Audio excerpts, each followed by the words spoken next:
Making your way through work Monday takes everything you got.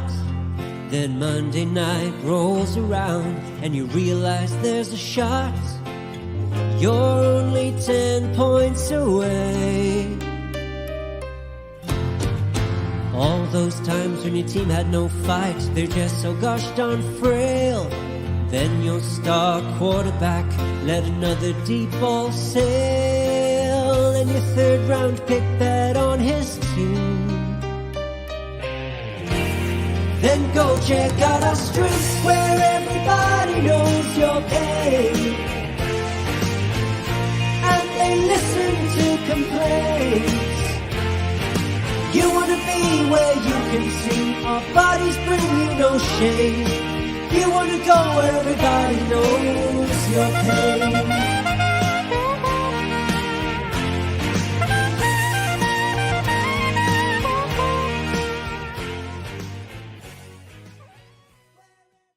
Welcome into another episode of Dad Bod Fantasy Squad. We are here and blessed with Mike from Get Right Fantasy Network. What's up, man? Hey, man, what's going on? Glad to be here. Really excited to, join this group. We have a fun show. We got some mocks going on. My fault running a little bit behind here. As you can tell on the screen, we already have 2 picks off the board, and I of course am here with the 2 Robbies. What's up, boys? What's going on, fellas? Robbie squared. Yeah, we're just gonna start saying that. R squared, Mario. R squared. It makes me get through the intros a little bit quicker. You know what I mean? Hey, do what you got to do, man. keep this sucker flowing. Yeah, dude. Look at the draft is flying by, dude. So I was oh my god, we had some lag going into the intro there. So I also every time people are probably just viewing my face, just kind of looking clueless before I say welcome in. Ooh, so I am up on the board. As we can see, Patty Mahomes, Jalen Hurts, Joe Burrow, Travis Kelce, and Josh Allen already off. Look at Norton with his Kelce love. He had to go there. He had to. I like it. Hey, man. Also, for the people listening and watching, we're doing the Scott Fish mock draft for this season. So it is a completely different format compared to most other leagues. The scoring is very wonky. A lot of different scoring systems. So there's a lot of different players that are going to go higher than normal. And that's why QBs are flying off the board. And now I am up. So, okay, Mike, I'm curious. I thought for sure that JJ followed my Herbert pick here, but there's some advantage to having the QB, like even more than the normal super flex. Yeah? Oh, yeah, for sure. And they outscore, like if you look at QBs compared to last year to like wide receivers and all that, they outscore, in this format, they outscore everybody. And it's mostly because, especially for guys like Jackson, who I picked, who I'm not really high on redraft. I'm notoriously against Lamar in a lot of ways. But for this format, he's quite valuable because of the concept that it's 0.25 a carry. That extra carry yard, points that are just huge in this particular format. It's very rare that I see Kelce go to the 4. I've had him go to the 7 on a few mocks that I've done. Lamar getting to me at the 7 is not normal. Normally I get anyone like Herbert, Burrow sometimes, but very rare. But yeah, I fell into something that just, I couldn't not. I mean, normally I see Lamar go in the top 4 or 5, for the most part. But it's Scotty Fish. Everything changes. Yeah. So go ahead. I was just gonna get it. Did I hear that right? So 0.25 per rushing. Per carry. Yeah. Oh, that's right. You told me that on your episode on Friday night. Also, if you guys aren't aware, Get Right Fantasy Network does Friday night mocks. So if I think they usually start at 11:30. Usually around 11. We try to do 11 o'clock Eastern for both East Coast and West Coast people. Just because I work with a lot of guys on the West Coast. So shout out to, my buddy Rasta, Dust, Frank, my co-hosts and guys that I work with. So they're doing, they do great things over there, and we have a great group. So we try to incorporate as many as we can. We'll drop, we'll have some like earlier shows and stuff, for convenience and stuff. Yeah. Like these 9 o'clock or 8 o'clock shows, but very rare. I mean, it's got to be tough. Like we struggle figuring out the time for anything before like 5 or 6, and that's what they're dealing with. If you're saying 9, like that'd be 6 o'clock for their time. Yeah, and that's the whole point. Like families, just life in general, it just makes it harder. So we aim a little bit later, and we'll go a little later, so we get a little bit of the late crowd, a little bit more of the West Coast group, but we still keep in a lot of guys from the East Coast, and we have a lot of we're shooting for 1,000. We're almost there. Almost at 900. We're really, we're only 4 away, I think. So we're really pushing for it. Oh yeah. That's awesome. Yeah, you said come check us out tonight as we're doing the mock, and I've never done this. Like YouTube is relatively a newer place for us, but I hit the notify button, which I've never tried that. I hate notifications, usually hate it, but it was a very simple, like, they are now live. And I was like, oh, this is great. Cause you could say like, hey, I'll be there, and then completely go absent-minded, forget. So I had the notify button on when you guys went live. It was awesome. Great. Enjoyed my time being there. I was probably video editing while I kind of had you guys on the other screen just watching. So yeah, it's awesome. We always have a good time. We always enjoy, doing these. We do these all off season, and we're going to continue to do it. We have our own on Friday that we're going to be doing for Scotty Fish. Same thing. Every week we try to keep it with what's going on. After Scotty Fish, we're going to do redraft. A little bit of everything, super flex, regular, and we talk about things to help you win your league and try to do everything we can for even for the beginners or the people that do a lot. We have a ton of different shows and everything. So, you got the auto. See, and that's the other thing. I was listening. I do all I can to keep away. I do everything I can. Well, you're in control. You better get it before her gets. No, it's all right. I didn't want to fall. I feel like, you know what? It isn't. Some people may be like, oh, he just auto picked that, but I also feel like it's my own mistake, and I'm just gonna lay in it. Well, yeah, you guys need Norton. You got to get him to do the, baby bowl prep. I know. Get him ready for the baby bowl. That's true. I gotta. Is that your guys' league? That is Norton. Norton runs a baby bowl, and Norton, go ahead if you want to play. Yeah, explain it. And then I'll do a rundown of the picks after you, and then we'll continue back up with it. Yeah. So for baby bowl, it's kind of like a mix of it's like a season-long DFS type. I don't know if you're familiar with one and done leagues. Okay. So yeah, you pick a lineup each week. You can only use each player once per season. So you fill out a lineup. You can pick anyone. I mean, you could stud, first few weeks, and then go from there. Some people like to save players. There's all kinds of different strategies, but you can use each player once per season, and then we just rack up total points basically. I pay out half of it goes to charity, and then the other half goes towards the prize pool, and then I pay out weekly high scores every week. That way, if people fall behind, or forget to set lineups, you can still win money every single week. Keeps people, engaged, and then there's payouts. It's bracketed based on percentages. If we get certain amount of people, last year, I think we had 100 and some people in it. Wow. So yeah, I'll have to. Awesome. Yeah, hit you up to earn it. I usually wait till after Scott Fish Bowl stuff because we were talking about it earlier, how it just dominates the space during this time.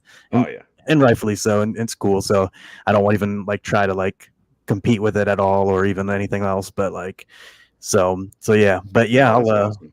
Definitely let you know once I get it going and everything. Should be in probably a couple weeks, maybe 3 weeks or so. And that makes sense. I mean, a lot of this, even the Scotty Fish takes over for quite some time.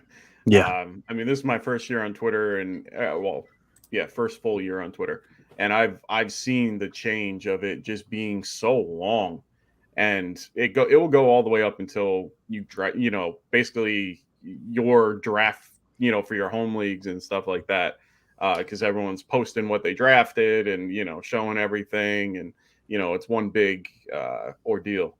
I'm a little upset that Rob took Jonathan Taylor. I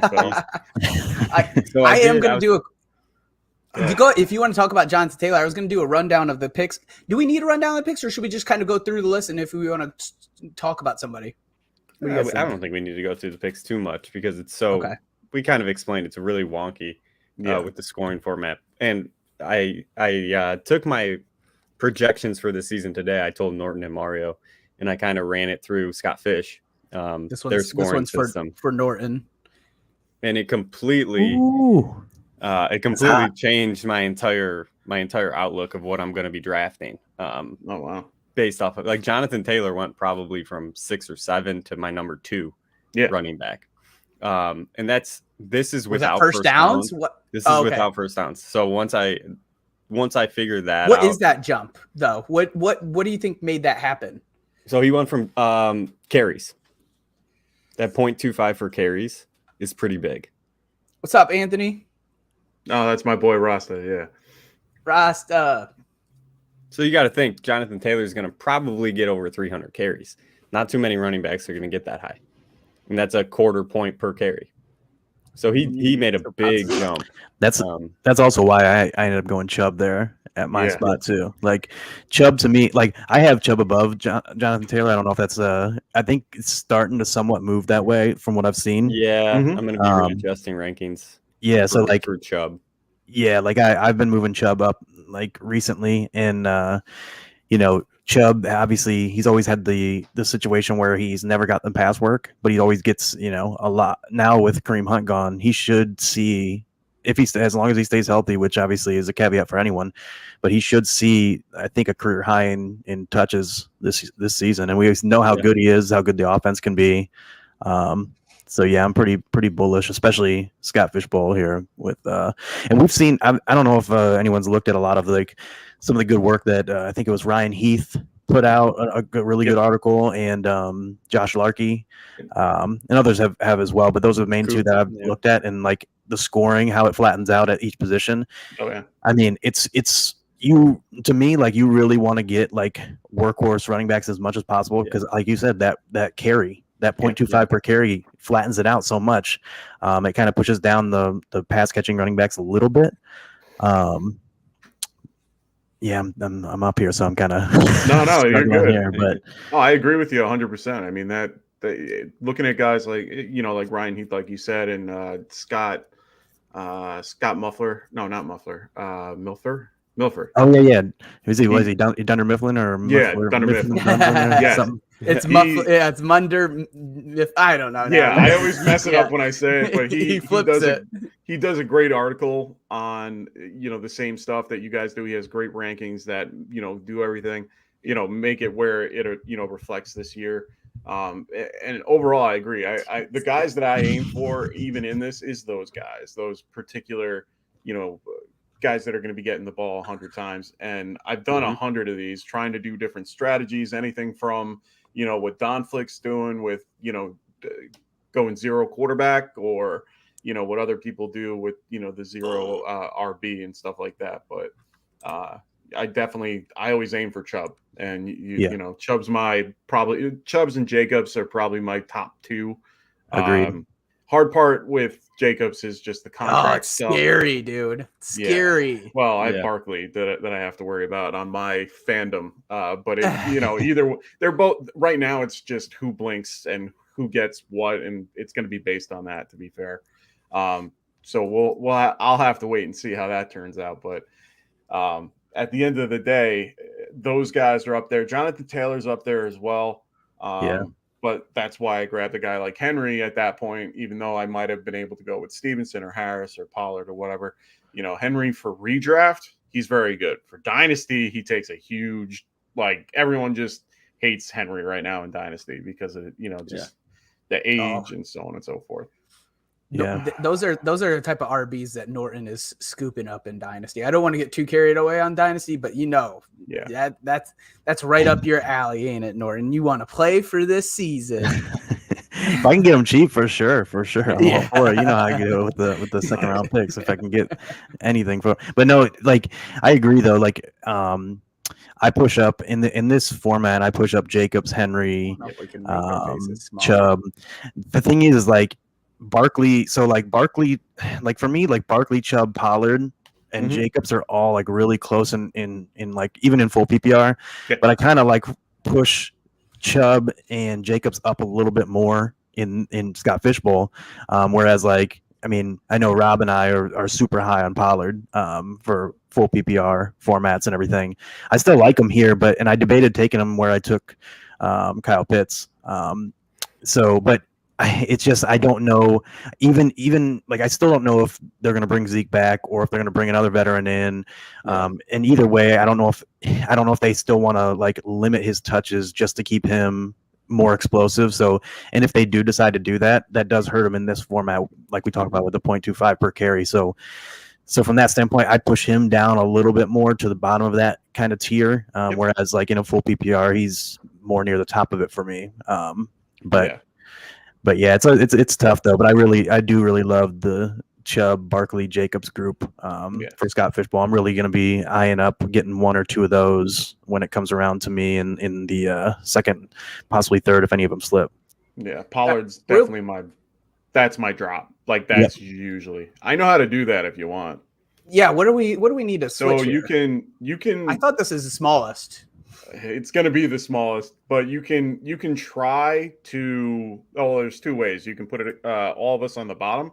If you go to the very bottom part of the thing, I think it's this one, right? Picture in picture, maybe. Yeah, that one. Or you can. Let's do that one. Yeah, there's other ways you can adjust it. You can. I didn't think we could go any smaller than what it had it as. You can technically. You can bring. There's the customizable thing at the bottom. Yeah. I won't get too much into it because we're not here to talk about how to edit on StreamYard. But there's a whole thing underneath it that you can adjust it, and I'll be here after I can show you. Perfect. We can't really see Robbie's picks though, so this is really going to throw us all off. There you go. Took some Darren Waller love. Did you see? I like that. him. The Mr. Meeseeks and Domflict both getting the QBs pretty late here, their first ones. Yeah, done. No one still doesn't have one. Run with Yeah. So I'll tell you this. So here's the reason for me. QB flattens out huge. Like after the top like 6 or 7 or so, it really flattens out to where like number QB to me like QB 8 or QB 10 is like not very significantly different than like I would say, QB 18, 20, 24, especially because there's not negatives. Like whereas last year in Scott Fishbowl, we were looking at a situation where last year we saw so many QBs like separate huge because of the big penalties for incompletions, interceptions, things like that. Now it's just volume. It's literally just volume. So for me, I'm going to make sure I get at least 3 QBs in the draft. But once it drops off, I'd rather kind of try to get as much volume at other positions, knowing that there's not that much of a difference between QB 10 and QB 20, like the way it plays out for me. Yeah. Whereas like the difference between like a guy like a Mixon, Pierce, Aaron Jones, any of those guys that like a Mixon, especially for me, that as long as he plays and he should see a ton of touches. We talked about the volume, the points per carries, points per catch, like all the stuff. That volume is so huge and differentiator. Difference between Mixon and the QB I could have got there, and then like the QBs I'll get later versus the running backs I'll get later. It's going to be way bigger between Mixon and the running backs. Interesting. Okay, so you're not necessarily saying you're running. Are you considering just running your super flex as a running back or wide receiver? Or you're just saying the drop off. You're just going to go with like, I don't know. It's probably going to be Ritter, Mac Jones, guys like that as your QB2, probably, right? I mean, I'm not. Oh yeah, for sure. Currently. Yeah. Okay. He's going the good old 0 QB route. And what a sicko. Hey man, it makes sense. It's definitely gross. I mean, you're going to be playing with guys like Ritter, Howell, Pickett, that realm. And yeah, I agree with you to a point. But for me, if you have a guy that is, in those, I think it works better for people that are picking at the end than at the beginning of the round, just because you get such Hurts, Mahomes, Burrow, Allen, all those guys are positional advantages. You can't not, Yeah. And so for me, the biggest reason I went Kelsey over Allen was week 13 bye. And I know James, for If he sure. was playing. For sure. But no, like I know like you get because in Scott Fishbowl the playoffs start before that point. Mhm. And the problem is I know that like you get to like your season average plus your week 13 average. But the problem is think about that for a second. If you get your season average is worth 50% of your score, correct? Therefore, if Josh Allen had a bye in week 6, right? And say the first 10 weeks were your season average. So 50% of your score is the season average. He misses 1 week of that 50%. So he missed 1 out of 10 week. His bye week, if it's in a week 1 through 10, is only knocks out 50 or 5% of your score. His bye week being in week 13 hurts you 50% of your score. Interesting. So like I'll tell you that I will still take Allen if Kelsey, like if it would have went Mahomes, Hurts, Kelsey, I'll take Allen because I think it's a teardrop. But at that point, the fact that he has the bye week in week 13, like that hurts. I mean, because you're not going to have him. Yeah, you're going to have your weekly average from the first 10 weeks added in, but again, he misses one of those weeks. That's 5% of your score that he misses out on. Whereas if he week 13, he misses out on 50% of your score.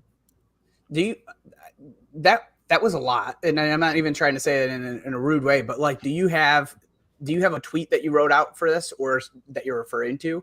Because I'll put it under our video because I think it would explain better. If you could read that. That's interesting. I didn't think of that because I mean 13 and what are the weeks? 13 and 7, or I think I'm trying to remember the Binato weeks. It's 13 and 9 or 13 and 7. I know. I can't remember. I think it is Mageddon, whatever it's either called. 7 or 9. And there's so many teams that are out that are like it's the really good group. It's not even just one or two, but it's like a lot of heavy hitters for that week 13 and I think it's 7 or 9, one of the 2 weeks. I think it's 7 if memory serves me right. I think you're right. Yeah. But it's I understand that completely. I mean, a lot of the guys I aim for just seem to be on week 13 buys. Like, I'll aim for guys like Jacobs. I'll aim for guys that are on Buffalo or any of those groups. And that makes a little sense not to really aim for those guys, but the tough thing about it. And to answer your question, Mario, I don't have a tweet like with it yet or anything. Maybe I can do it at some point. I was gonna go the Moose, you mother. but what happens is, like Fields, DJ Moore. I like both those guys. They're on bye week 13. Like you said, Jacobs is on bye week 13. I'm high on Jacobs, especially in this format. It's tough because like the really hard part is I know Scott Fish tries to put in that the fact that he adds your weekly average plus but the thing is even to that point, like I was saying, even to that point, your weekly average is 50% of your score, and that's 10 weeks is 50% of your score. 1 week in week 13 is 50% of your score. So if he's missing week 13, he's missing out on 50% of your score. And that could be such a huge game changer to me. So yeah, it's definitely really tough for me to get to that point. So I don't know, like it's just for me, like, yeah, he says, well, I'm going Mahomes over Allen. Yeah. And it makes sense. Yeah, for sure. And that's why to me, Allen is 4. Even though I have him higher than that technically in regular redraft. It's just the format. I want to have as little guys on bye during the playoffs as possible because, again, it's that week is his 50% of your score. 1 week is 50% of your score, and then 10 weeks combined is 50% of your score. So I can't like stress that enough, I guess. And for me, like it's a differentiator. It's a tiebreaker within tiers for me. Dude, so if we did create something, it's going to be, we're probably not going to get to it in time now, but I mean, just putting that in perspective is like, you need to have that by you at all times, looking at bye weeks while you're drafting, because I mean, you're going to want to avoid at almost all costs taking a guy. I mean, you're not going to do that that is not going to be your sole decision maker, but that's going to impact your decision quite a bit. Yeah. Or you have to plan for around it. Like, okay, I'm taking Josh Jacobs. Like you said he think he's week 13. Be like, okay, let me back him up with another pretty solid RB. I just got to go a little heavier on the RB side. Yeah. Well, you got to aim. You got to basically. You would have to reach in that case if you're doing that, which not a lot of people like to do. I only use the bye week as a tiebreaker for a lot of situations. If I don't want this particular format, it doesn't matter. You can pretty much load up and buy, on a bye week. I mean, you can't go crazy on it. You have to really give yourself some variety on your bench. Because since the field is so thin because of the 12 teams and all that, and there's 22 rounds, like you're already taking off. I mean, how many people is that? That's 20. I can't do math today. So over 250, right? At least 250 players off the board. If memory serves, it's 12 times 22. Yeah. You're taking all that off the board. And you then you're going through ad drops, and you can't trade, you can't do any of that. So you're relying on these ad drop players that might come in at a point of injury, and then you pick them up through possibly throwing your bid in, the right bid. So instead of relying on my bid, I rather go with the guys that I feel comfortable with throughout a season. And if it's through the bye weeks and I got to figure it out, okay, but I like having a little more variety on my team of the bye weeks so that I can kind of play with. You're up, by the way. Yeah. Okay. Go ahead, Mike. Sorry. No, you're good. And I want to enjoy watching the team that I pick. That's the other part about it that a lot of people talk about. That's such a big part to me, and maybe not Scott Fishbowl, but in fantasy in general. There's I just love to players that I just love to watch. And it probably, the way that I trade, it will probably drastically change. I get that. But so do who I love to watch throughout the season. Like Michael Pittman, I used to love to watch, but he was not fun to watch last year. And that wasn't necessarily his fault. So yeah, I think that's a good point. But in this case though, and let me just make, oh man, I was about to give you another update there, Norton. You came down to the wire. But this case, it's not so much like the bye week as a 50-50 tiebreaker, is it? Am I misunderstanding something here? Because what Norton's saying is if they have a week 13 bye, that's 50% of your. In Scott Fishbowl, that's 50. The week 13 is 50% of your scoring to advance. Yeah. So in most is that playoffs round one. Is that what you're saying? Yeah. Week 13 is round one, right? Okay, that's what 12. It's either 12 or 13. I can't. It's one of the two. Yeah, I don't remember. Yeah, I'm always but that's the thing is 13. Okay, so yeah, basically what you got to think about, for example, is normally in your normal fantasy playoffs, right? You play against someone else, and your score from that week. 12. Rasta says 12 here. Okay. So your score from that week versus the other person's score. And whoever was higher moves on. Okay. So with a massive tournament like this, it's your score versus hundreds or thousands of other people, and you have to be a certain threshold, a certain finish a certain level. Yeah. So from that point, what happens though? He knows that legitimate star players and obviously are going to be out week 13. So what he does is Robbie, you're up. adds in your season average. So whatever your season average to that point is, right? I was using week 10 just to make it easy. But yeah, even week 12, right? So week 12. So what happens is if your player has a bye before that week 13, right? Because your season average is 50% of your score, your week 13 is 50% of your score. If you miss week 13, that singular week is much more important than any other singular week before that, right? Because that singular week is 50% of your score.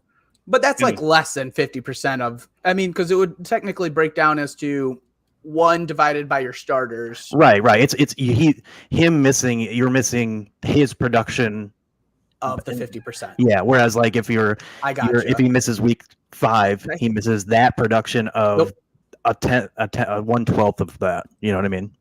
The worst part about me struggling to understand this, but I also just generally struggle to understand during mocks because there's just so much going on, and I already missed a pick.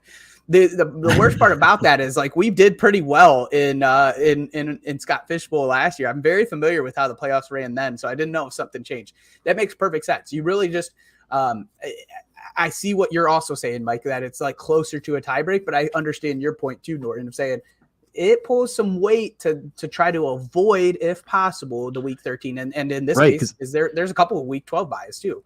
Yeah, because for example, think about that, right? Like if you take Josh Allen right at that spot, your first overall pick is Josh Allen, and he's getting you, say in this format, 40 a week, right? In some of the playoffs. And then he misses the playoffs, and then you drop to your second QB, and say your second QB gets you 25. So you're missing out on 15 points just in that one. That 15 points is then part of your score. Whereas if you miss that 15 points in week 3, right, that 15 points is then spread out over it's the average 11 weeks, and it's only 50% of your score.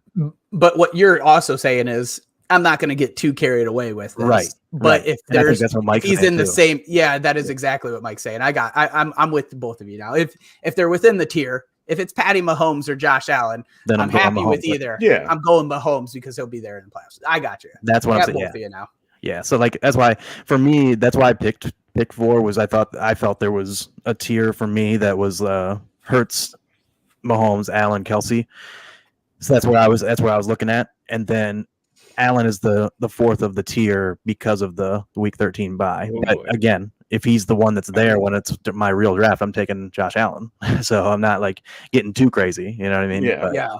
I think you can't go wrong with the first, like at least the first 8 picks. They're all going to be difference makers. I mean, last year for Scott Fish in general, God damn you, Rob. I keep coming at you, brother. He's a snipe, dude. I'm sitting there like waiting, and I'm like, he's not going to go cook. He's not going to go cook. Had to get that RB2. I know. Well, then I looked at your team, and I'm like, he's going for the running back. All right, that's fine. It's fine. It's fine. You took one of my favorite running backs that I feel like is going to be, I don't care what format, RB10 at the end of the year.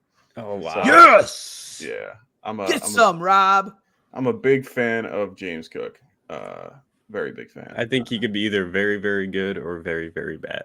So this is a great counter. He's a polarizing one. To you, Norton. Only the bottom 10, and I get it now. I understand what you're saying because you're saying differences between tiers, but only the bottom 10% falls off during the first 3 rounds. Robbie, that's why we made it so far. We made it to round 3 last year. Yeah, so let's go. I made it at least to round 3, but I had Herbert.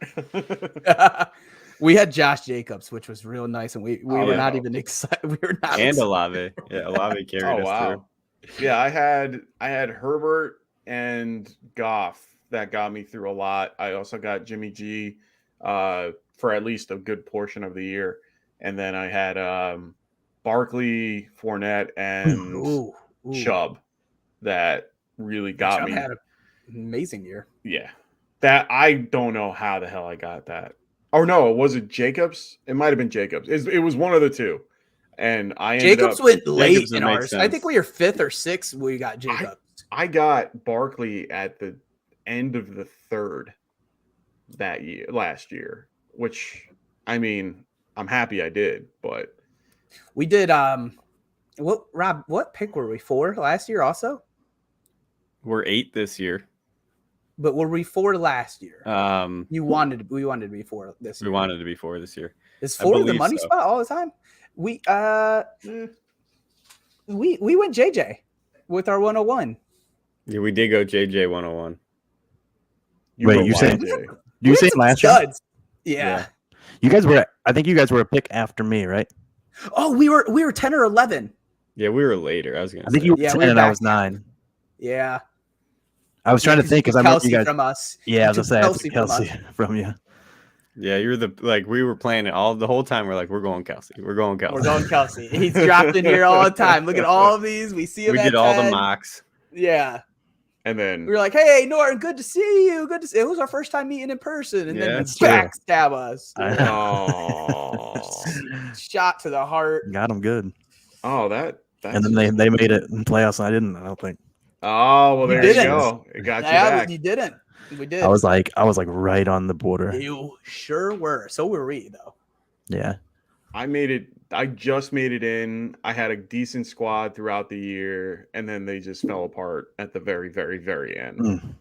It's brutal, man, when it Yeah. happens like that. Wait, where? Okay. Oh, it was Mixon, Barkley, and Fournette. That's who it was. Okay. And then AJ Okay. Brown. I had AJ Brown too.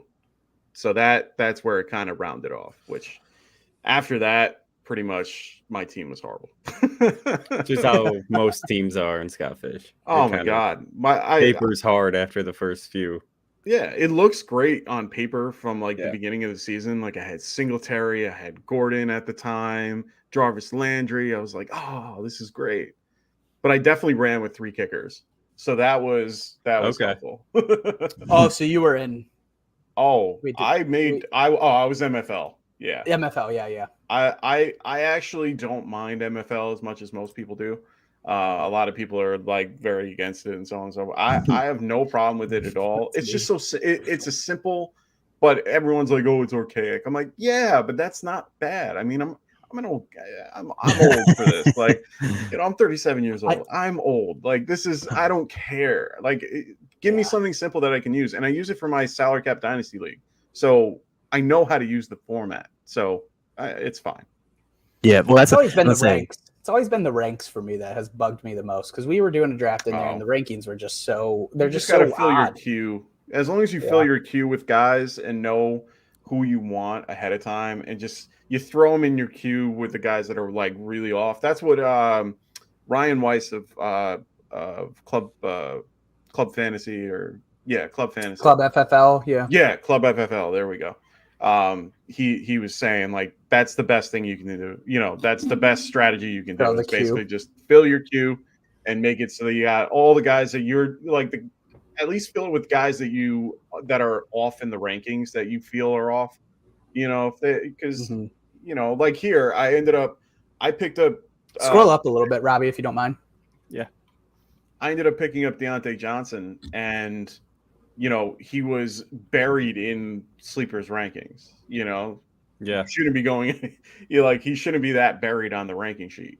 So you have to find the guys that you like and where you want them. I knew he wasn't coming back, but that's why I went with him. So I think Norton just put out a Deontay Johnson tweet, didn't you? I love Deontay Johnson. I love Deontay Johnson for sure. Yeah. Oh, so he for sure wasn't getting back to you, Mike. No. Although want Norton him did have a everywhere. mission of getting 2 QBs there, so maybe. Hey man, I was upset either way. I was aiming for Stroud on the way back, and I was hoping that he made it back to me there. But I don't mind going with someone like Pickett, And the stack isn't important. Like you shouldn't really. A lot of people keep thinking, "Oh, stack. This isn't best ball. You don't need to try to get like the stack. The stack is helpful for some situations, but it only is helpful for if you can get." Which you won't ever get the Mahomes like Kelsey. That's the only way it works. But if you want to aim for other, stacks, aim for the tight end. Aim for guys. My favorite that I've been trying to get is Trevor Lawrence, Evan Ingram, Pickett, Freiermuth. You can get Njoku, Watson. Like those are the types of ones that you're looking for more, just because of that huge tight end premium. So. That's what I look for if I can. Oh, Don. Yeah, I did actually, and this is I haven't really dug into the rules near as much as I need to. You could probably tell by my questions when I was asking you, and I haven't really done much digging on my own. But I did stack this, but it wasn't necessarily. I didn't really reach for the guys. I even got my little stack handcuff with Quentin Johnson on Mike Williams. It was pretty much because I felt like I didn't really like the wide receivers. So I was like, I don't know what else is to push me one way or the other. So I did go based on that decision alone, not necessarily. I'm not one to tend to stack too often though. Yeah. I wouldn't stack from the same team unless you have to, like with players, especially wide receiver. Yeah. What, you were going Dulcich? Yeah, for sure. I was kind of hoping he fell. I didn't like the value yet. I wanted him to kind of fall, but I have other guys that I like better, that are in that I'll wait for. But like I said, I aim for guys that you're at least the quarterback to the wide receiver and or tight end. I'll occasionally look for the running back too for the quarterback, but otherwise I try not to go with too much of the like Eckler and Keenan Allen or Chubb and Cooper. Like I try to avoid it as much as possible, but if it fits, it fits. Like I would rather do the Chubb and Cooper than Keenan Allen and Eckler. You know, because they're pulling for different reasons. That's all. Those are eat each targets. You eat each other doing that, and you basically, if one has a really good game, the other is going to have a shit game, and you don't want that on your team. You want variety from everywhere. Holy quarterback!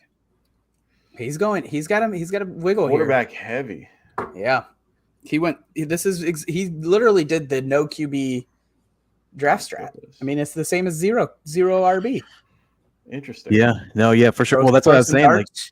That's what I was saying is like essentially if I do end up going like that where I take Kelsey first and I want to prioritize because I want to prioritize getting as many elite like running back and receiver as possible at the top after that point because of how quickly it drops off because of the volume, because of the first downs, because of the bonuses. Like that pushes elite guys further. It separates them even further.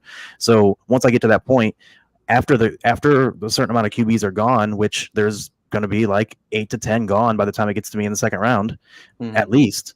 And like to me, taking the only one I consider is Anthony Richardson personally, just because of the carries, and I love how I feel about Richardson. But other than that, like if I don't take him at 2 or 3, like I'm just gonna volume my way at QB and take like 3, 4, 5 guys, play matchups because I just want I want to make sure I start 2 every week. And I just want volume from that point. So, and that literally only took them from that. That's an advantage. Like just to have the 2 QBs. That was something else that was discussed as well. And a lot of the articles that you read and a lot of the things that you see from everybody is the 2 QB is king in this particular format. You want that. A lot of last year you could get away with not putting a quarterback in Superflex. I think the guy that won the whole thing didn't have a quarterback to put in the Superflex. So, it's awesome. And the thing is too, like the thing that's wild about it was like we were talking about last year is how big of a negative it was. Like, dude, there was some weeks. I think it was like I don't know if you remember like Kirk Cousins' really bad week. He had like minus 20. I remember that. He had like a minus 20. So it was like, but this year. The thing is like Sam Howell, say for example, Sam Howell, like he's the type of guy where like he's going to run a little bit. He's going to give you maybe 6 carries a game or something for 30, 35 yards. That's going to get you an extra 1.5 for the carries. Then you get the yardage that's going to give you points. And then, the whatever, he could score 20, 25 a game just on volume. And he's not going to, it doesn't matter if he throws interceptions. They're not negative anything. So like, that's why I'm just throwing 2 quarterbacks pretty much every single week. I'm trying to volume my way at the other spots because again, like that drop off from the elite guys and what I'm trying to do with wide receivers too is just take really high upside guys because if you look at the wide receiver, like I think it's like wide receiver 36 last year and converted to this scoring format, but wide receiver like 36 or through 50 or 60 or something. It's like such a minuscule difference. So it's like I might as well shoot for upside. You're going to shoot for guys that have top 24 style upside. Are you saying in Scott Fishbowl alone or in general? Yeah. Okay. In Scott Fishbowl specifically, but I mean, obviously, for me, anytime like when I'm stashing on the bench, I'm always shooting upside. Like but with Scott Fishbowl specifically, I'm trying to avoid starting wide receivers in my flex spots because if you look at the scoring between like a wide receiver 3 or 4, especially 4, because you got to fill out 3, right? So then if if you're putting your wide receiver 4, unless you took 4 wide receivers straight off rip, your wide receiver 4 is not going to be any kind of like stud, right? So if you took your wide receiver 4 from whatever your wide receiver 4 that you drafted this draft and compared them with like tight end 18 or 20, like the tight ends were scoring more. Like, so like I'm trying to avoid starting my bench wide receiver in my flex spot, if at all possible. That's why I have Kyle Pitts, Interesting. that chain. I have Kelsey. Yeah. So I mean, in that, exactly. so this in the strat here, Mm-hmm. not necessarily a strat, but like I feel like I just clunked into it, Rob. If you scroll back up, but I kind of went. My wide receivers are probably the worst part of my team, and I get it. My tight ends are upside tight ends. Oh, I forgot I had Diggs. That was an auto pick, so maybe not as quite. But like you almost can kind of just get your 3 and everything else is upside picks there. Like what? That's exactly what I'm doing. Okay. I just want to get my 3, and even if the thing is, like, I'm fine with taking the high end guys. Like I had Diggs top of my queue when you picked him, so like It was auto. yeah. Well, but the thing is like, again, with like the extra premiums, like a point per first down, point per catch, Diggs is going to get more first downs and more catches than a wide receiver 3, so it's going to separate him even more, right? Mm-hmm. So then those kind of guys that's why that scoring curve, you see it flatten out. Then you see like all the guys from like wide receiver 30 through 60 all very similar because they're getting like a similar amount of volume, so it's not separating very much. Whereas like Jefferson, all those guys at the top, that separation is big time. So I'm fine taking any of those. For me, it's like an elite like 12-ish, 12, 13 guys in that range, and then I'm looking at volume running backs. That's kind of where I'm at with it. Yeah. Let me cut in here real quick because I have a huge question right now. So we see a kicker go off the board, and it's Butker. Yeah. Mike, what's Butker over? I mean, it would be over Tucker. Justin Tucker. Yeah. Yeah. So this year with this another fun statistic, I had a feeling there was it's behind a this. positional advantage right now. Based on what we've seen with Kansas City in general, they're the leading team on offense. They score the most points. This year, for the extra point, it's not 1 point, it's 3.3 points. So in this case, they could score 5 times and you're getting, 3.3 times 5. And he could essentially, a kicker can be a high-end wide receiver 3 roughly if he keeps at that particular pace. So it doesn't hurt to grab QBs on good teams. Believe me, I love kicker as just a normal position in redraft and all that stuff. I'm a weirdo. I love kicker. I used to kick too, so for me, it's yeah, there it is. Yeah, I played soccer. I played soccer in high school. I didn't get to play football like everybody else because my high school didn't have it when I was younger. But at the same time, I kicked field goals for my brothers. Really, it was like a national team that they had, and I loved it. So beyond that, it's one of those things where you get a huge advantage because they are like having a wide receiver 3 on your team. And I am in MFL, you can start 4 kickers. In Sleeper, you can only start the 1. And they don't flex out at all. So in this format, it's a little bit more prominent to have at least one of the top guys. So I have no problem. Yeah. Rasta with the great little thing. Tucker was. Well, he talks about this on ours too. So, and it's exactly what it is. Yeah. Well, that's insane to me. So like, I again, didn't dig into the rules, but the 3.33 for extra point, you really are looking for, kickers on the best offenses. Tyler Bass, obviously kicker 1. I might as well just have the whole Chargers team and just go with the Chargers kicker. I was gonna mention the concept that one thing that I aim for is, of course, being on a good high-powered offense, but I also look for the guy that's going to be kicking indoors. And Cameron Dicker and or Dustin Hopkins. We don't know which one yet. They're both fighting it out, but one of those two is going to be kicking indoors. I think it's like 14 times this season. So that's insane. I don't have any problem waiting a little bit on my kicker if I need to, because I know of that, and no one's going to really, aim for Cameron Dicker or Hopkins because everyone's aiming for the Tuckers and Buckerts of the world. But at the end of the day, the other part that kind of deters people is the fact that Brandon Staley hates going, always loved. Well, sorry, he goes Tyler for Bass. he goes for fourth, or he goes for it on fourth down every time. So it makes it really difficult. Rob is sold on I'm the sold. on the kicker. He just sold me. On the Yeah. kickers, I Ross was gonna over here say just sold me. I was gonna Rasta say and Mike. Yeah, I'm the Oh, I'm the guy that's the opposite. I'll tell you. Okay. It's not that they don't. For me, it's not that they don't score. They score Mhm. well enough for sure, and especially when it comes to sleeper, for example. Mhm. Because the thing is, on sleeper, only like you're only gonna. I mean, how many people are really gonna carry, knowing that you can only start one? How many people are gonna carry multiple?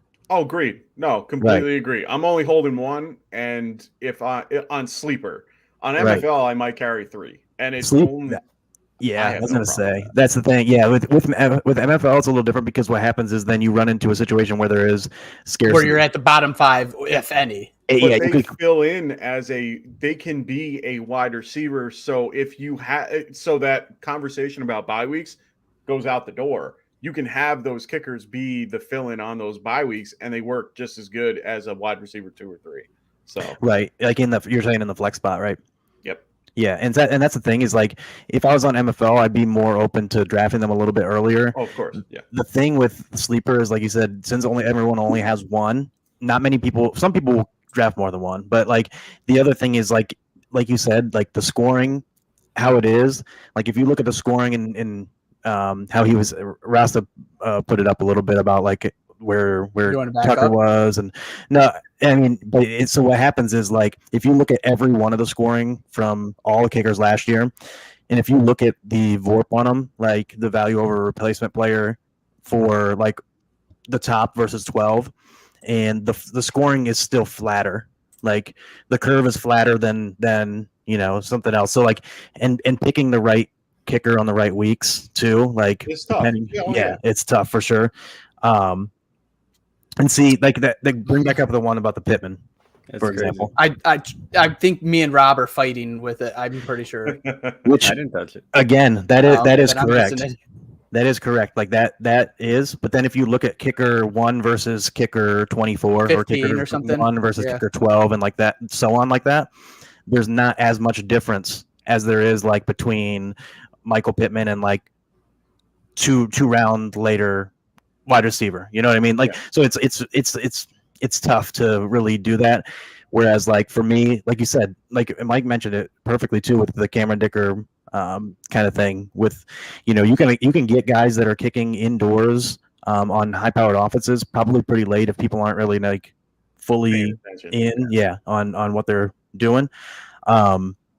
So yeah, it is interesting though, like because the kicker, obviously the scoring and the kickers scoring in this format has definitely pushed them up for sure. But I've been kind of the one where I'm like going the opposite way just because the scoring is still flatter than at any other position.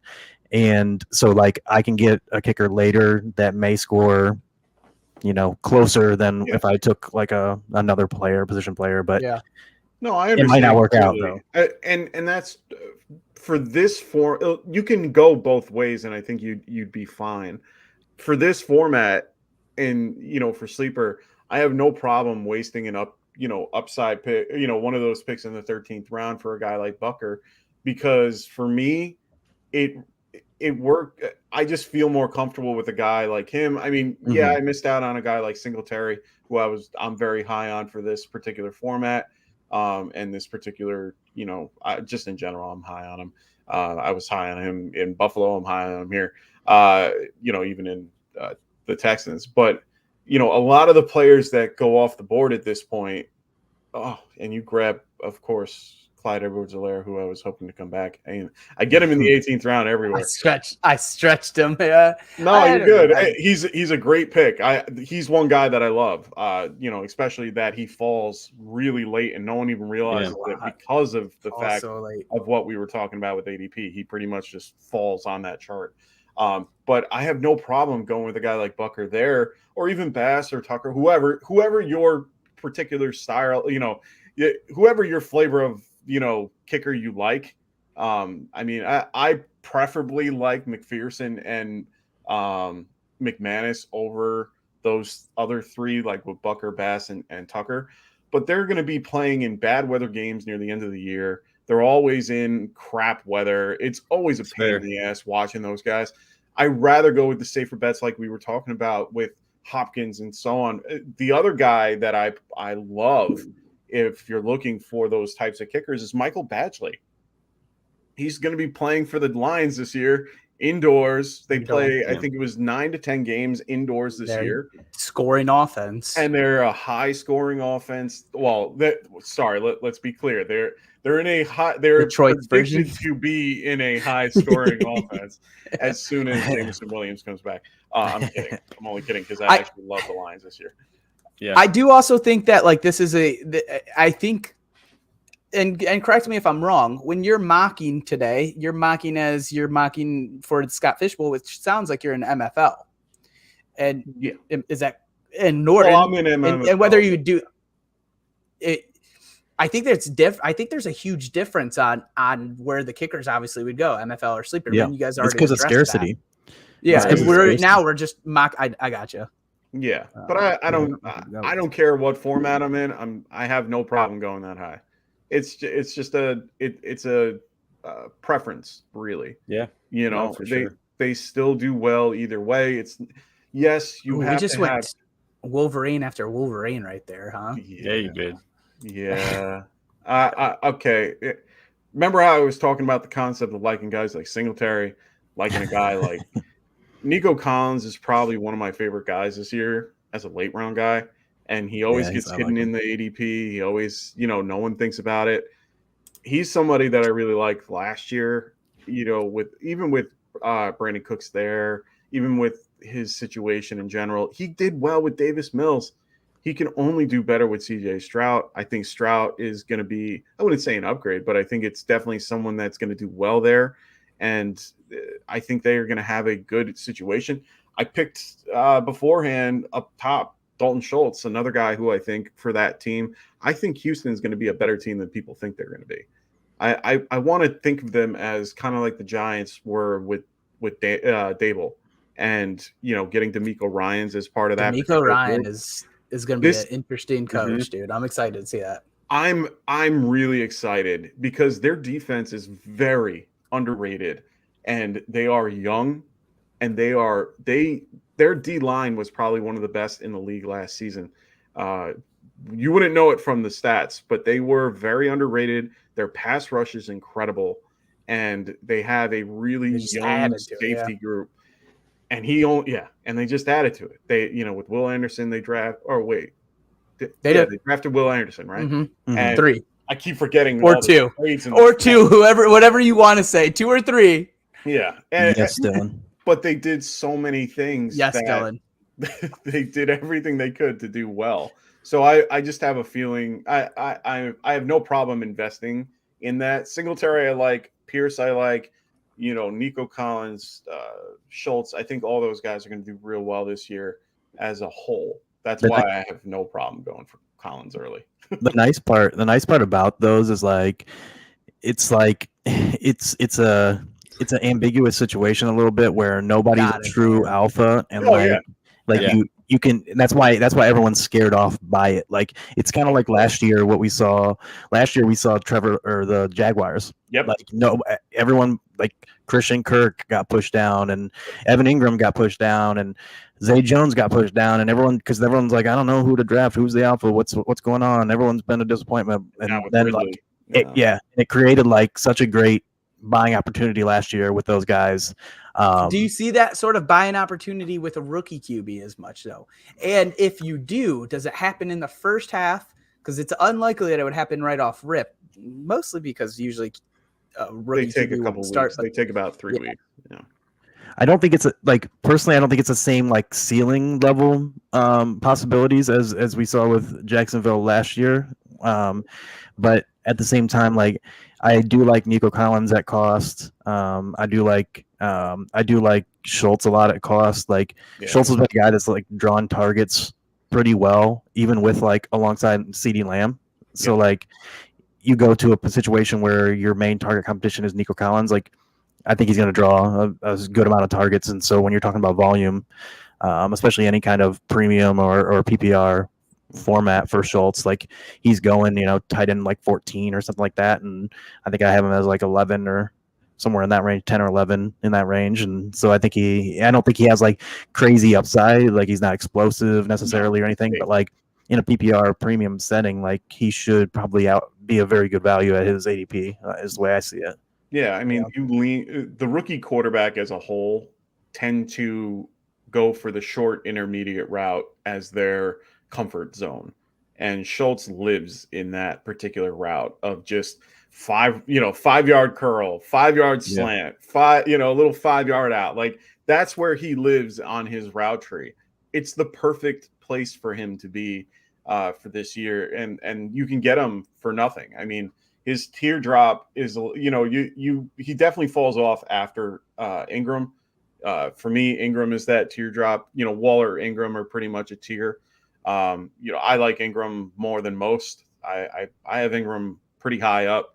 Regardless of my fandom, I like him as just a whole. I mean, he was a Giant for many years. I loved what I saw. His draft, his pedigree, the whole deal. Like him. Yeah, well, actually, I've heard the different. Like I've heard the opposite. Being a Giants fan, a lot of the Giants fans hated him because he dropped the ball and it was hurt so much. I liked him because I met him. I met him in person at one of the games, which was nice. He took a selfie. I was really, really cool guy. Two, I got a chance. Right now. I love the guy just because he was just so cool about it. I asked him like he had an ankle injury at the time. I'm like, how's your ankle? Very nonchalant about it. Very cool. I ended up watching he did a interview recently. If you guys ever have a minute, check out the Second Wind podcast on YouTube. Two guys, one guy's I always forget if he's a current player or not, but he was drafted recently. I don't know if he's still playing or not, but they basically talk to guys to get their second chance and their second, situation. Do you know his name? The guy, he's like a linebacker for the Steelers. It wasn't anybody that's big. He was definitely like a backup guy, or like a rookie or something like that. He was drafted in like 2001. Yeah, and he knows a lot of people. They both know a lot of people, and they got guys in. They had Jordan Schultz, one of the insider guys, and a bunch of guys that have come into this. They've had recently. And Evan Ingram was one of their first guests. And I watched that particular interview, and he talked about his struggles in New York in general and, how much he's learned from it. And he's trying to do better over here in Jacksonville, and saw his whole mindset changed the minute he came to Jacksonville. And he's like, I love playing here. He just loves it. Awesome. And he works with guys like Doug Pederson. And then he's got, Trevor Lawrence, who he likes, and he's been working with him a lot and working with the receivers. Well, I mean, it means a lot. That's a huge deal. Well, and this isn't to dog on your Giants here, but I am going to a little bit with what's they didn't use him right. Gettleman. Yeah, Gettleman made a lot of mistakes. I mean, like, of course. Well, Joe Judge was underqualified from the moment let's he got not hired. Joe Judge. So, Joe Judge was horrible. I'll leave it at that. Hey, if it makes you feel better, you're talking with 3 Browns fans, so our misery is rough with you. Hey, I get you, but at least for the last 5 years, you kept the same coach. Yeah. Your front office is your problem. But you guys made smart moves as of late. You guys actually, I love the Browns and what they've been doing. I really do, and it's not just because I'm on the show and all that. I actually really do. I talked to a buddy, Kyle Letterman. He's a good friend of mine. I talk to him a lot, and he's a big Browns fan as well. Yeah, and I think he was at the. Was he at the expo? He was at the expo. What's his Twitter? It's like Kyle Letterman. Luck is made. Yes. Okay. Yeah, I met him in the draft too. Yeah, he's a great guy, real fun. I've been really blessed to be a part of a really strong group of guys that he's gotten me in touch with in this particular space. And I've gotten to a point with him that like I've learned a lot about the team in general, just talking to them and everything. But you guys go and grab a guy like Amari Cooper for almost nothing. Yeah, Oh, which yeah. to be honest, Dallas was stupid to let him go in the first place. Yeah, I that's- have no clue what they were doing. You have Chubb, great. I understand the stigma with Deshaun Watson. I understand it. The person he is that we have seen in the courts and all his, misdoings with, with the masseuses and all that crap. That's a side note. If he can be the player that people, what they paid him to be, you guys are gold. And you have players around him that can do well. Your line is one of the top Finally lines got in rid the of him. league. I love your line. And I was We a little upset. Did you guys re-sign not I can never get his name. The center. Jarek Willis. No, your center. Poulter. Polter. Poulter. Is it Polter? Yeah, I think it's Poulter. I'm thinking of Poskic. Maybe you're right. P-O-C-I-C. Posich. Posich. Did you guys Yeah. re-sign him yet? We did. Okay, so he was available. I wanted the Giants to grab him, but he was a big guy that was out there. Giants line's gotten better. Well, thankfully, we did a lot of we lucked out in the draft. We got. Oh yeah. I love Andrew Thomas. I think Evan Neal will work into his own. I'm a big fan of Schwartz. I was a little upset. I wanted the other guy that went to the Jets. But either way, I'm really happy with what they're doing. But with your guys' line, you guys have a really good core. You have a good core and a good group of guys. Njoku's coming into his own. Your defense is a little rusty, needs a little bit of work, but should be better this year. We finally got rid of Joe Woods. And that was the whole point. Like you had a really good defense that on paper it was always good. Oh yeah. You always have. You guys let go of a couple guys that I really enjoyed, but Denzel Ward is strong. You guys kept your line for the most. Did you guys re-sign Clowney? No. But we brought in Zadarius Smith, and we brought in who's the big splash? We had a big splash defensive tackle, right? Tomlinson. He's Dalvin Tomlinson. Oh, you got my boy. Oh, I love that guy. I think we paid him $25 million. He was huge. And then we brought in Obajobi. Yeah. He was another Giant. You grabbed two Giants off that, I think. He was with the Texans last year. That's right. What is it? What am I doing? But you guys, honestly, you guys have pieces that are going to work. I mean, I miss when you guys had Goodson and a few other guys. I'm really old. I remember guys like Brandon Goodson and stuff like that. Yeah, that's a nice name drop. Well, Gibson, I can go on. I was mad we got rid of him. Tyson Gibson, yeah, I liked him a lot. He was a really good safety for you guys. Him and Buster Screen Buster Screen was. We went through this phase where we would sit on. Well, we had what's a Poyer for Buffalo. We had Poyer. We had Joey Porter, Mitchell Schwartz. We would sit on these players for like 4 years. He's been as they sucked. Pro. Yeah, and once they got good, we would let them go. Yeah, Poyer is a perfect example of that. He dominated. It was a circle. Hey, you guys, for some reason, now you guys leveled yourself out a little bit on making stupid decisions. I hope so. Mike, didn't the Giants get Greedy Williams? Was it Giants that signed? We might have, unless he cornerback. I'll double check. We all have phones. It's right. I'm wondering actually. I thought he went to the Jets. Maybe I'm wrong. Oh, I mean, if so, that makes sense too. He might have went to us, or he went to the Commanders. Philly. He went to Philly. That makes sense now. They take everybody. Mario, can you flip us again? Yeah, then you can put us to the side. This is the best time to change it usually. At least that's what we're going back to. You're saying right here? Yeah, I can't scroll down anymore. Yeah, it just makes it easier. But yeah, you guys have a solid team, and I'm excited to see what you guys can do this season as a whole. And I love all the pieces that you guys have, with Chubb, Cooper. My favorite pick of all of them was Cedric Tillman. I think he's a very special wide receiver. It sucks you guys went for Elijah Moore. I get it, but I really wish I could see what Tillman can do for that group. I think he'll be. Yeah. Well, I think the he's gonna idea. he's Go ahead. redshirted is my thought on that. But Okay, I'll let yeah. you keep going because Yeah, I think DPJ is gone personally. But go ahead. Ron, Ooh. sorry. I think think he's there's a gone. real. I think there's a real possibility that Cooper's gone next year, Ooh. and then it's going to be One of them's gone. Elijah, DPJ, and But I think it's DPJ before Really? Cooper. yeah, because next year we can release him with a very For small nothing? hit, Yeah. and then if we keep him, it's 20 mil. But what's DPJ at this point? He's probably a 15 mil a year receiver, especially if on he how does well this year. Depends how he does this year.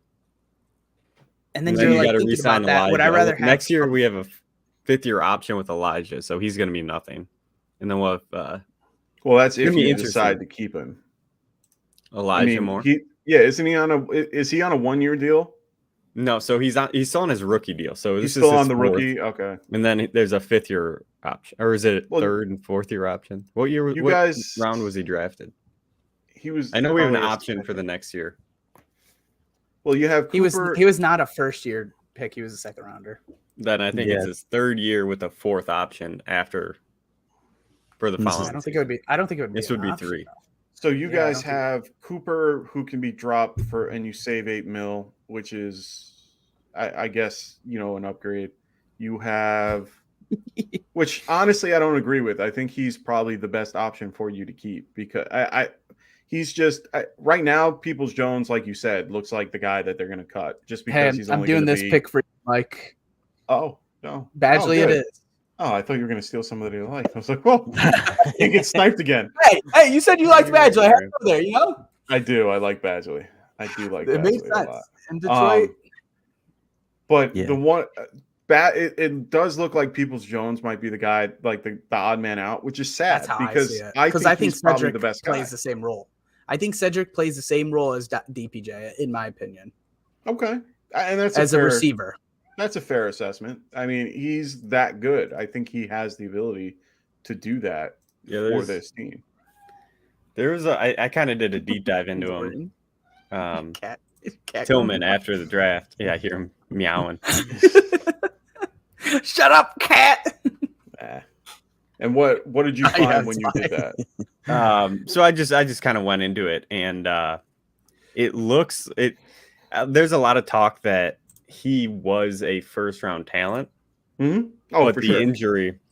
that injury from last year just derailed everything. And then he came back. He said they wanted him to stay out, and he wouldn't. He refused. He wanted to come back and play for Clemson, try to get to the Natty. And teams were scared off by that. So Okay. he dropped to. I mean, if he was a 1st-round talent, he drops to the. What did we get him in the 4th or 3rd or 4th? Third or fourth. Yeah. If he can blossom into something, I mean, hey, I'm excited for what he could be. I agree. I was mean, watching a lot of clips, and he looks But- awesome. But he's the biggest receiver in this draft class. Like out of beyond Quentin Johnson, who's taller or whatever, he's the more prototypical type wide receiver where he was Mhm. he's what 6'2", Well, like 230, 225 and runs a good Small like class. he It's a small looked class. great. And it was a very small class. And that's where guys like, his teammate Hyatt went with the Giants and we reached for him too. I mean, we went up and tried to grab Hyatt because we saw other teams going for it. But those two guys were really good because of guys like Hendon Hooker and stuff like that, who had the injury problem too. So I mean, a lot of those guys from Tennessee just seem to be really worth it in a lot of situations. So I like him as a whole for your team. I think it will work well with your particular skill sets and all that. It sucks that DPJ might be cut. I have so much invested in him. Oh, So I don't think he'll get. I started trading him away. Well, I have I him in think- mostly best ball. Okay. I think it's. I don't think there's a chance he gets cut this season. I No. think he gets because they already started exploring. I think a little bit of like options as to where he think it wants was to go. And this the was with like the Hopkins. D Hop, yeah. And I think they would trade him for They're pretty. I don't see Pretty you cheap. guys. I don't see you guys going for. I understand that there's been rumor. I think it's he's over now. he's I staying think it's in. New England. No, I think he's staying in Tennessee. I think he's going to Tennessee. Really? Oh yeah. It I just you think they're the only ones that pay him? I think they're the only ones that might pay him because they want to. That's I think they didn't get what they were looking for with Burks, and they are a little disappointed in that, and they really have no one behind him. Because if you look at the team, name another receiver on their team. If you can get Kyle Phillips, well, I was gonna say I like Kyle Phillips too, but my point is no one really knows of just the average listener won't know of someone like Kyle Phillips or Nick Westbrook. I can never say his whole name. Ajigba, I think. There we go. Akine. No, there we go. My bad. I mixed it up. I always mix it up. But with Jackson. For me, it's one of those scenarios where I see that more than just because they just re-signed Devontae Parker. They have the kid Thornwell, right? Or Taekwon. Thornton. But there we go. Parker signing, I guess, opened up cap space. Did it? Yeah, which is an interesting piece to all of that. At surface level, you look at it, you're like, they just extended this dude for 3 years. They're done with D-Hop. But it actually opened up cap space for them this season. I don't know exactly if that means anything, but it means a little bit less in the. I see him going back to his old, That would be interesting, yeah. Yeah, because Vrabel where he grew up, right? I'll be so sad. I mean, he played with Vrabel was on the Texans when he was there, if I remember correctly. I mean, Vrabel was definitely he was a linebacker coach. Remember, Hopkins is like 32 years old. He's been there. He's been in the league for a minute. I mean, he was there when Vrabel was there. He had to have been, because Vrabel has only been the coach of the Tennessee Titans for what? Like the head coach, like what, 7 years? I think 2016. Yeah. So 2016 or 2017. Yeah. He definitely has a relationship with Vrabel in one way or another. Belichick is really just Belichick. I mean, let's just be clear. I mean, everyone wants to play for either Belichick or Reed. I mean, it's just how life is. But at the end of the day, well, that's where he could have the relationship with Vrabel, but he also has one with Bill O'Brien. But he hated Bill O'Brien, I thought. I thought so too, but to even consider this was odd to me. Yeah. I mean, we don't know. We weren't there. Though. Yeah. We weren't there. We don't know. I mean, all that stuff is hearsay, and we have no clue what the deal is. But at the end of the day, a lot of it we heard was bad. It wasn't anything positive. That's where I'm thinking. With him being in New England, would that help? Oh, of course. I think he would do well there, with Mac Jones comparatively to someone like Ryan Tannehill. But I think Tannehill's a better quarterback than Mac Jones, but that's a real life quarterback, not fantasy. Man, I want to see Mac Jones get an actual weapon. And say, I don't know if you're in the belief that DeAndre Hopkins is I don't want to say washed, but on the downturn. He definitely is on the downturn, but he's still so good. He still got it. He did it for years with people that didn't matter. I mean, think about his quarterbacks throughout his career. Think about the only quarterback that he's had that's been tanked out relatively decent is who? Kyle Murray, if you want to put him in that particular category. He had Watson. He did have Watson, that's right. He had Watson for like 3 years, I think. We'll throw Watson in there. But other than those before then, it was just a carousel of QBs. Yeah, and Whedon. I mean, there's no TJ Yates slander on this live stream. I'll tell you. But I think he can do well anywhere he goes. I mean, he's going to make an offense better regardless of where he goes. I want to see with Mac so bad, dude. And I hate the Patriots. I don't really care. I want to see Mac develop. I think he's got it. Not like the it factor. I just think he's just been in a weird situation. Patriots have been lost in what they're doing. They had no offensive coordinator last year. This is going to be a big year for them if they could get him some actual weapons. And Gesicki and DeAndre would be it, man. They would be it. Gesicki could be interesting there. And Juju. And Devontae for 3 more years. That's the reason why I think that he won't go there, just because he'll be more of a number one on a place somewhere else. I think Juju's a great option, and he's not a number one talent, neither is Parker. But I think that he can be a good complement to Burks, and then they can run. They have a better system there. They need to take the pressure off of Henry. They have to, because they're going to that be line is bad. well. They lost a lot of pieces due to injury and trades and stuff. Saffold, who is arguably the best left guard in the league, went to Buffalo. You know, it's a lot of, and believe me, when I use Saffold in that particular context, Quentin Nelson is definitely, him and Quentin Nelson are the two best at that position. Yeah. I can't forget about Quentin, and Quentin is probably one of my favorite people and guards in the game. I wish the Giants took him over Barkley. Wow. Well, because we could have got Chubb in the next round. So for me, would you rather have Quentin Nelson and Chubb or Barkley and Will Hernandez? And see, that's the thing is, like, even with Barkley being as good as Barkley has been, like, ultimately it's still it's still a fourth overall pick, right?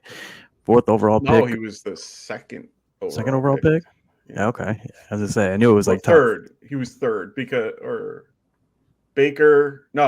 second. Baker, him, Darnold, right? No, those are two different years, I think. He was 18. It was the Baker year. It was the Barkley Baker was 18. year. They had that bet. Remember, they had that chain bet. Yeah, they had the chain bet. It was Baker, Barkley, and Darnold. I think they were all in the same year.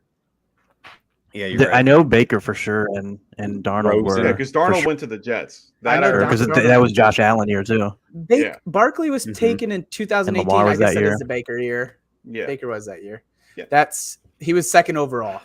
That's what it was. Yeah, I knew it was second or third, but I knew it was close to the end because I remember sitting there going, please, like, I wanted Barkley, but I also didn't want Barkley. And then after a full year of seeing what we got, I was like, oh, we could have got Quentin, and then Chubb went all the way down to the second round, and we could have picked him. But that makes sense because we got Chubb and Baker together. Yeah, that would have been nice, but it is what it is.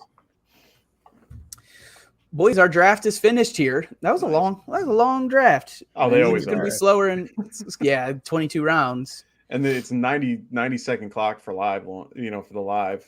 But they only do 10 rounds there. Are you guys? Have you guys ever done the live at Scotty Fish? We did. We did the live. All three of us. So, cool. We were all three at the Canton. You guys went to Canton? Oh, cool. Yeah. Awesome. We were in the Hall of Fame drafting. It was good. I was gonna say it was only supposed to be 10 rounds, and then everyone got hyped pushed up. It. Yeah, right? We pushed it to like 15 or 20 or something. Because they had like the draft was going so fast. It was flying. Yeah. It was going so fast. Wow. We had the room for a certain amount of time, and our draft was over. We still had basically half our time left. Wow. And we already had gotten through the 10 rounds. So then Bob Long was like, you guys want to call it, or you want to just keep drafting? Everyone's like, let's just keep drafting, baby. Let's just do it. Yeah, because we had 3 drafts going on at the same time in that room. Yeah, that's awesome. Yeah, it was super fun, dude.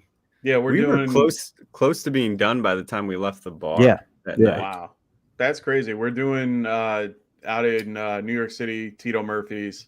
You're that one?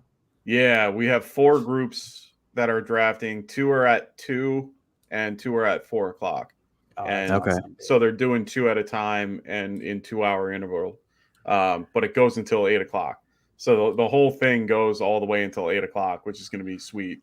That's going to be awesome, dude. Oh, I'm excited. We have a good group of guys. I got Hutches going. So we have him going. You got him going? Okay. I saw Chris Towers is going from CBS. I'm pretty sure. Chris Towers. Scott Engel is going to be there. Who else is going to? Rick Wolf. Nice. We have who else? Jason Apotin. I can't say his name right. I'm bad with names. I'm really bad with names. Unless your name is Smith, I'm not getting your name right. And the funny thing is, I have to call people. I work with people that I have to call and ask for their name, and it's always like Yeah.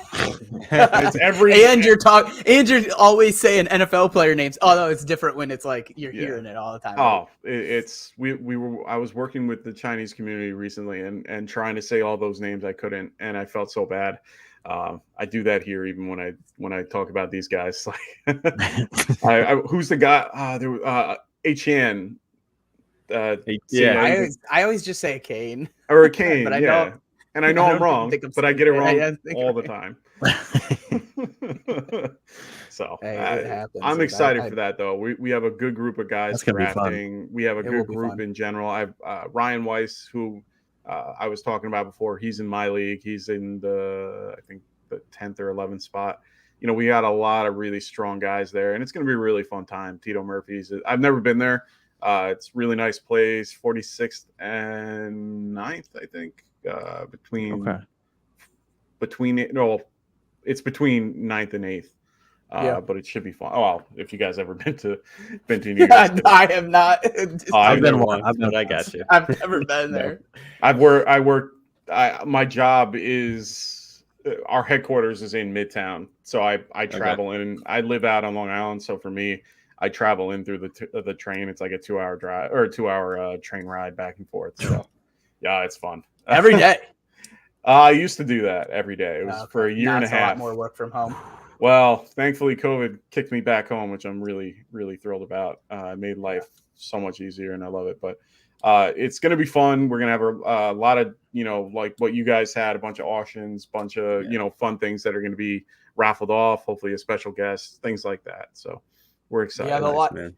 I can't get over it, man. I'm super bummed about Expo. I'm super bummed that we're not going to a live draft this year. It's just, I feel like because of COVID, and I know it's 2023, that all of these events got pushed back to me and my wife, and I swear we're just making up for lost time. But missing out on the football stuff is real sad for me. I bought these tickets back in February, so for me, oh, dude. I was Nice. like, the Locked day it they in. came out, I locked in, and I had so many things happen in the last like 4 months, and like I'm in the process of buying a house. I'm looking to move. I'm going to be moving like 5 days prior to leaving to go to Canton. So it's Jeez. I was like, you know what? It's the Expo. I got to go. And my wife's coming. She wants to go to the Hall of Fames and stuff. So Nice, I'm man. happy about it. And she's thrilled. So we get to get away, enjoy life a little bit. There you Canton, go. Ohio. if we sneak up there, man, we'll be sure to message Hey man, you. I would love For it. sure. I'm Yeah. definitely going to be there. I'm going to be there all 3 days. VIP pass, the whole deal. Challenge one of the guys to a field goal kicking contest. Little things like that. You got to. I smoked Robbie in the There QB we toss. Did you? So here we That's go. cool. Did you, Mario? Because I wanted. he wanted was to join so one of the football confident. league. so confident going in, and Oh, he couldn't hold up to me. It's okay. that's funny. It's okay. Boys, We have videotape. Maybe we'll put any that. la- up. You should. No. Maybe we'll put that up. The video. No, We'll I go to don't the like videotape. I don't like my You should motion add- you at should- you all. should Dude. I add was that like, to I that play intro. baseball. I should be able to. Should be the yeah, intro. dude. No, Put it That into should the be the intro. intro. Keep the thing Me going. sitting there like this. Yeah. Add that to the very end of it, and then just make that like the ending of it. like That the could be music the cuts outro, off maybe. like on a Yeah. like a record. Oh, like, the outro. There you go. I like that too. That's funny. Boys, any last thoughts here? Or we any last piece of advice for Scott Fishbowl 13? Robbie, you go first. Any advice? Kickers and tight ends. He's in Mike? kickers. I draft who you like. I mean, definitely tight ends and kickers, but definitely draft who you like. But at the same time, value is very little after a certain point. You're pretty much, the first 6-7 rounds, you can pretty much get away with anything. Oh, well, stay to your rankings for the first like 7 rounds. After that, it's no holds barred. Just grab anyone that you feel, that you want. Good about. Good or bad. Just, reach if you have to. You're going to see crazy stuff at your draft. Just always be aware that it's not going to be like the mock, because everyone is drafting like they wouldn't draft because they don't want people to see what they really want to do. So just always remember that. Norton? Yeah, take like I said, tight ends, like everyone else said. make sure you get them. I also suggest at least 3 QBs. You don't want to start 2 QBs every single week. It's all about volume. There's no negatives. So even the low end QBs are scoring 20, 25 a game. So it's going to be higher than any other flex you're going to put in, because it'll be your 3rd running back or your 4th receiver. So any QB is going to score probably more than those guys. So start 2 QBs every week, draft 3+ QBs. Have fun, get the guys that you want. Cause again, ultimately it's still about this league to me is all about having fun. Yeah. So yeah, it's good luck to everyone. Yeah. And most importantly, y'all, read the rules 3 times. Read them 3 times before you go in there. No trading, no nothing. Just enjoy. Mike, thank you for joining us today. If you're not already following him, check out at Classic Mike GRFN. Can you plug in the Get Right Fantasy Network tag for me? Sure. What's the Twitter handle on that? Oh, it's Get Right FF, I think. Let me. I don't use that as much as I use my own Twitter handle. Figured But you I could have plug them him for a loop, Hold too. on, it's there we go. It is Get Right Fantasy. That's what it is. At Get Get Right Right. Fantasy on Twitter. So- It's funny. I just got a digital business card, so for me, I have that for networking, Okay. so I can Yeah. do that. So yeah, find me for that. I can. You'll get everything from that. But also also check us out on YouTube. That's where We're looking we for definitely 1,000 want- guys. We're almost there. We just need, like I said, we need 4 more for 900, and then we need that extra 100 just to get over $1,000. So we want to get over that point. So The 7 people watching right now, yeah, there you go, everybody. subscribe. I see the little eyeballs up there. Yeah, there you go. Go subscribe. While you're still with us, it's an hour and a half in, so go subscribe to his network. Yes, sir. I And appreciate subscribe to that. ours while you're there too. Shameless Yeah, plug. come on now, you guys. Jesus, Robbie. I did the minute I saw you guys. You guys. Man, I did know great you things did. here. We appreciate he it. did. Yeah, of course. And if you're not already, check out Norton at Norton0723, even though we, as the Dad Bod umbrella, have just We can sucked sue him right Norton. now. I don't want to say it that way. That sounded too weird. But Yeah, yeah, you did a little weird. he's with us. All right. For myself, for Robbie, for Mike, for Norton, peace out, y'all. Thanks for joining. Later. Thank you for watching our episode. If you enjoyed this episode, please make sure you like and subscribe to our YouTube channel. If you aren't already following us on Twitter, check us out at DadBodFS. We'll be posting all of our best clips and videos to all of our social media: TikTok, Instagram, Twitch, Facebook, YouTube. You can find us on there at DadBod Fantasy Squad. Lastly, if you'd rather just listen, we make sure we post our audio of each episode on all the major streaming platforms. Stick with us all season long so together we can count our trophies and not our calories.